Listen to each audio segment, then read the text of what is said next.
Hello student, welcome back to Kavita Maths classes. Please like, subscribe and share this video. We are starting chapter 5, Understanding Elementary Shape, exercise 5.2, question number 2. Where will we hand a clock stop if it starts at 12 and makes 1/2 of a revolution clockwise.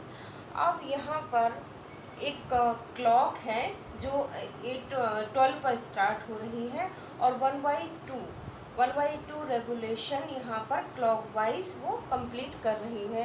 तो अब यहाँ पर बताना है कि जो हमारी जो क्लॉक की आर हैंड है वो अभी इस समय 1/2 रेवोल्यूशन के बाद वो कहाँ पर स्टॉप हुई है, तो वो कहाँ पर रुकी हुई है इस क्वेश्चन में ये बताना है।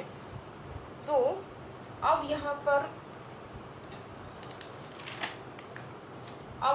अगर ये 12 से स्टार्ट हो रही है तो अब ये क्लॉक वाइज चलेगी, ऐसे 1 2 3 4 5 6, तो ये this is clock wise clock चलती है 1 2 3 क्लॉक वाइज। अगर इस साइड से चलेगी तो ये एंटी क्लॉक वाइज हो जाएगी, 11 10 9 8, तो ये एंटी क्लॉक वाइज होता है।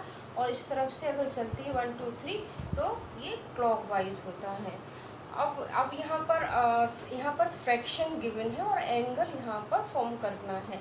तो एक कंप्लीट रेवोल्यूशन जो होता है वो 360 डिग्री का होता है। तो जब हम एंगल फॉर्म करेंगे तो यहाँ पर 1/2 360 डिग्री का मल्टीप्लाई करेंगे तो 2 यहाँ पर हो जाएगा 180 डिग्री। 180 डिग्री यहाँ पर फॉर्म होगा। 180 डिग्री मीन्स होता है स्ट्रेट एंगल। तो स्ट्रेट एंगल के लिए हम यहाँ पर क्या करेंगे, हम यहाँ से लाइन को सीधा लेके जाएंगे तो ये बन जाएगा स्ट्रेट एंगल। जो हमारी आर हैंड है वो मूव होकर के 6 पर टर्न करेगी, तो अब ये आंसर क्या होगा यहाँ पर, सो विल बी आंसर होगा 6। ये मूव होकर के हमारी आर हैंड 6 पर रुकेगी। So let's come to the other part.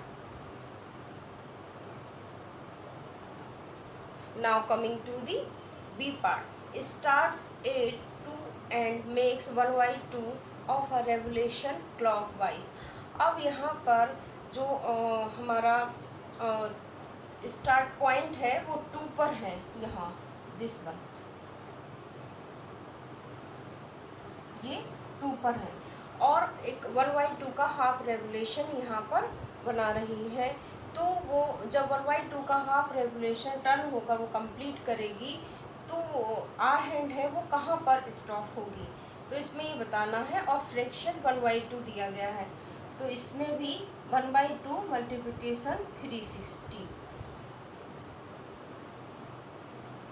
यहाँ पर आएगा 180 degree.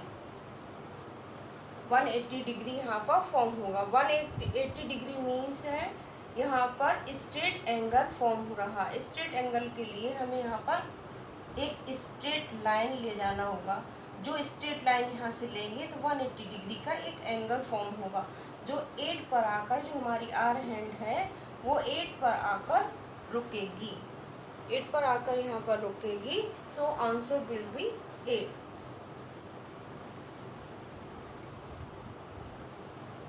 Let's come to the other part. Now coming to the C part. Start at 5 and makes 1/4 of a revolution clockwise. अब यहाँ पर जो हमारा हैंड है वो 5 से स्टार्ट हो रहा है और 1/4 रेवोल्यूशन क्लॉकवाइज वो कर रहा है। तो अब बताना है कि हमारी जो आर हैंड है वो कहाँ पर स्टॉप होगी। तो यहाँ पर स्टॉप करने के लिए हमें क्या करना होगा, 1/4 का मल्टीप्लिकेशन करेंगे 360 डिग्री से, क्योंकि एक 1 पूरा रेवोल्यूशन, 1 कंप्लीट रेवोल्यूशन 360 डिग्री का होता है। तो यहाँ पर फ्रैक्शन गिवन है तो मल्टीप्लाई करेंगे 360 से हम मल्टीप्लाई करेंगे। 4 9 जा 36, तो यहाँ पर आया 90 डिग्री। 90 डिग्री मीन्स है राइट एंगल। अब यहाँ पर 90 डिग्री का एंगल फॉर्म करने के लिए हमें 3 स्टेप जंप करना होगा 5 से, क्योंकि 3 के डिफरेंसेस पे हमें 90 एंगल यहाँ मिलता है। तो 1 2 3 यहाँ से हम जंप करेंगे, तो ये जो यहाँ पर आर हैंड है हमारी यहाँ पर आएगी एक 90 डिग्री का एंगल हमें यहाँ पर मिलेगा। 1 2 3 आर हैंड आएगी, 8 पर स्टॉप होगी। So answer will be 8। Let's come to the other question.